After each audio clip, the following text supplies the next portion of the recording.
باپ اور بیٹے اور روح القدس کے نام میں آمین۔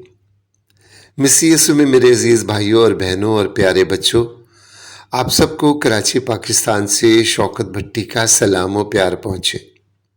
آج کی انجیل مقدس کی تلاوت بمطابق مقدس یوحنا 5 باب 31 تا 47 آیت تک پڑھی اور سنی گئی۔ آج کے انجیل مقدس میں ہم نے سنا کہ خداوند یسوع المسیح کے مخالفین اسے شدید تنقید کا نشانہ بنا رہے ہیں اور انہوں نے اس پر 2 فرد جرم عائد کیے۔ اس پر لگایا جانے والا پہلا جرم یہ ہے کہ خداوند یسوع نے سبت کے دن شفا دے کر قانون کی خلاف ورزی کی، اور اس پر لگایا جانے والا دوسرا جرم یہ تھا کہ اس نے اپنے آپ کو خدا کے برابر جانا، اور یہ جرم انتہائی سنگین نوعیت کا تھا اور جس کی سزا سوائے موت کے کچھ نہیں تھی۔ میرے عزیزو، اس زمانے کے رواج کے مطابق ان الزامات سے بری ہونے کے لیے 2 گواہان کی ضرورت ہوتی تھی، اور آج بھی جس کے پاس مضبوط اور زیادہ گواہ ہوں وہ مقدمہ جیت جاتا ہے۔ یوں خداوند یسوع المسیح نے گواہی کے ذریعے اپنا نقطہ نجات اور دنیا میں آنے کا مقصد بیان کیا۔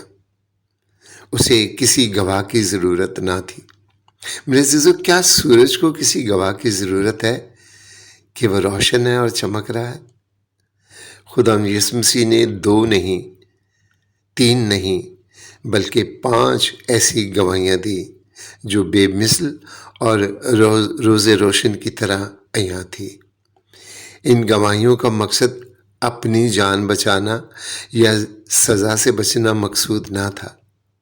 وہ دنیا پر ظاہر کرنا چاہتا تھا کہ وہ کون ہے اور خدا نے اسے کیوں بھیجا اور خدا سے اس کا رشتہ کیا ہے، تاکہ لوگ اسے پورے طور پر جان کر ابدی زندگی اور نجات حاصل کرے۔ خداوند یسوع مسیح نے پہلی گواہی یوحنا بپتسمہ دینے والے کی دی اور کہا کہ تم نے یوحنا بپتسمہ دینے والے سے پوچھا اور اس نے سچ کی گواہی دی۔ یوحنا نے انہیں بتایا کہ مسیحا ان کے درمیان ہے، اور اس نے خداوند یسوع مسیح کے بلند ترین مرتبے کی بھی گواہی دی۔ یوحنا نے خداوند یسوع مسیح کو خدا کا بیٹا کہا، اور اس نے کہا کہ جو میرے بعد آئے گا وہ اول اور اعلیٰ درجہ رکھتا ہے، وہ مجھ سے پہلے تھا۔ میرے عزیزو، اگرچہ یوحنا خداوند یسوع مسیح سے 6 ماہ بڑا تھا، مگر خدا کا بیٹا ہونے کی نسبت سے وہ روز اول اور ابد سے موجود ہے۔ میرے عزیزو، خداوند یسوع مسیح کا دوسرا گواہ اس کے عظیم کام اور معجزات ہیں۔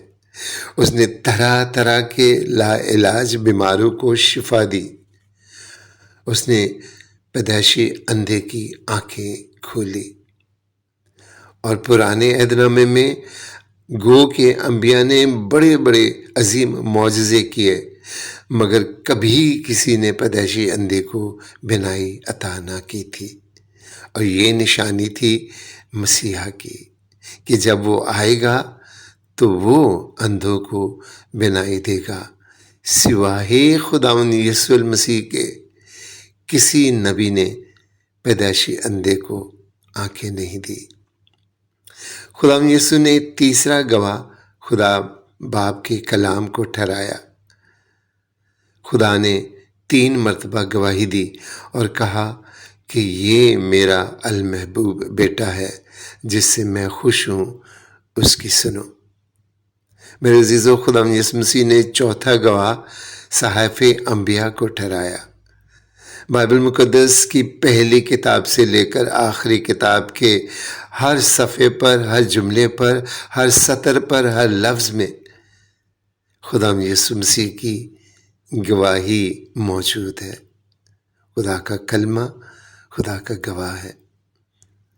اور میرے عزیزو، خداوند یسوع مسیح نے 5واں گواہ حضرت موسیٰ کو ہی ٹھہرایا، جس نے واضح طور پر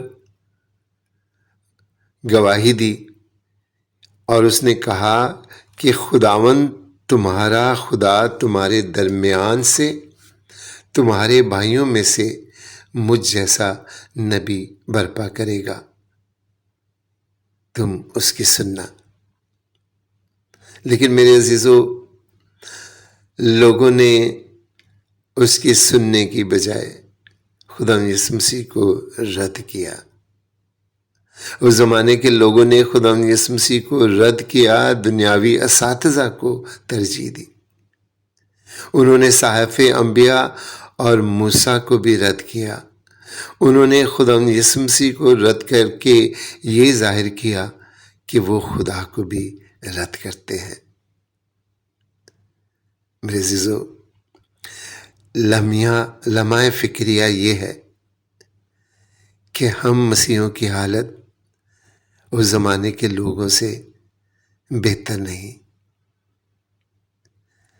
ہم نے خدا یسوع مسیح کو ثانوی حیثیت دے رکھی ہے اور معجزے اور معجزات کرنے والوں کو اول مقام دے رکھا ہے۔ ہم عبادت کرنے نہیں، ہم خدا کی پرستش کرنے نہیں، ہم خدا سے اپنا رشتہ قائم کرنے نہیں، ہم دعا کرنے نہیں، صرف اور صرف شفا پانے جاتے ہیں۔ اور ہم خدا یسوع مسیح کو اپنا نجات دہندہ مان کر اس کے حکموں پر نہیں چلتے۔ آج کی تلاوت اس بات کو ظاہر کرتی ہے کہ خدا یسوع اپنے دشمنوں سے بھی پیار کرتا ہے۔ فریسی اس کے خلاف بڑے بڑے الزامات لگا کر اسے قتل کرنے کے در پہ تھے، لیکن خدا یسوع نے انہیں نجات دینا چاہتا، انہیں عذابوں سے بچانا چاہا، انہیں زندگی دینا چاہی۔ آج کی انجیل مقدس ہمیں یہ بھی درس دیتی ہے کہ ہم بھی خدا یسوع مسیح کی سنیں اور اس کی مانند اپنے دشمنوں سے پیار کریں، اپنے ستانے والوں کا بھلا چاہیں۔ میرے عزیزو، روزوں کے ایام ہم سے ایسے ہی مسیحائی سلوک کا تقاضا کرتی ہے۔ خدا ہم سب کو ایسا کرنے کی توفیق عطا کرے، آمین۔